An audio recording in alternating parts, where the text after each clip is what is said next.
நான் ஓடவும் இல்லை ஒளியும் இல்லை, நான் நாளை மறுநாள் ஆஜராகுவேன் அப்படின்னு சொல்லியிருக்காரு. நான் பேசவே கூடாது என்று அவர்கள் நினைக்கிறார்களா என்பது போக போகத்தான் தெரியும். கட்டாயம் ஆஜராகுவேன்.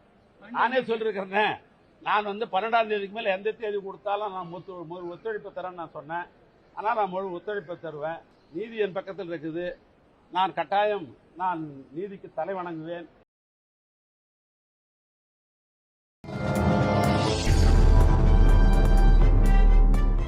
பத்திரிகை.com நேயர்களுக்கு வணக்கம்.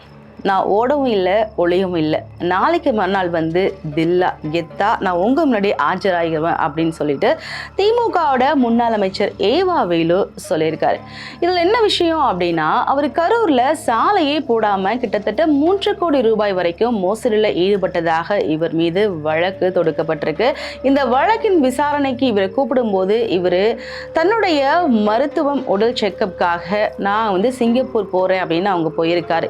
இதன் பிறகு பார்த்தோம் அப்படின்னா, சமீபத்தில் கரூர்ல பேசும்போது கூட நமது முதலமைச்சர் விஜய் அவர்கள் என்ன சொல்லியிருக்காரு அப்படின்னா, ஓடி ஒளிஞ்சிட்டாங்க, அங்க தப்பி ஓடிட்டாங்க, இப்படியான பல விஷயங்களை அவரு பேசியிருப்பாரு. இப்போ அதுக்கு பதில் சொல்ற விதமாக திமுகவின் முன்னாள் அமைச்சர் ஏவா வேலு என்ன சொல்றாரு அப்படின்னா, நான் ஓடவும் இல்லை ஒளியும் இல்லை, நான் நாளை மறுநாள் ஆஜராகுவேன் அப்படின்னு சொல்லியிருக்காரு.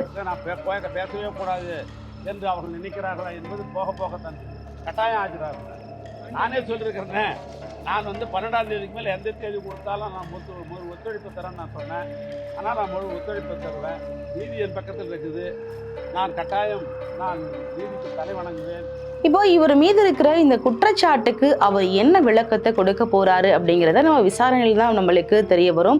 இப்போ நான் சிங்கப்பூர் போகல, இதற்கு முன்னாடியே நான் தொடர்ந்து அங்கே ட்ரீட்மெண்ட் போயிட்டு தான் இருக்கிறேன். 2003 நான் தொடர்ந்து ட்ரீட்மெண்ட் போயிட்டு தான் இருக்கேன். அதே மாதிரி கடந்த ஆட்சியின் போது நான் அமைச்சராக இருந்தபோது எனக்கு வேலை பளுவின் காரணமாக நான் என்னுடைய உடல் பரிசோதனைக்கு சரிவர போக முடியாமல் இருந்துச்சு. அப்படி இருக்கும்பொழுது இப்போதான் நான் போகிற அந்த நேரத்தை நாட்களை நான் முன்கூட்டியே அப்பாயின்மெண்ட்லாம் வாங்கிட்டு இருக்கும் பொழுது தான் நான் போக வேண்டிய சூழல்ல இருந்தேன். ஆனா இதை காரணமா வச்சு நான் ஓடுறேன் ஒளியிறேன் அப்படிலாம் பேசக்கூடாது அப்படின்னு சொல்லியிருக்காரு.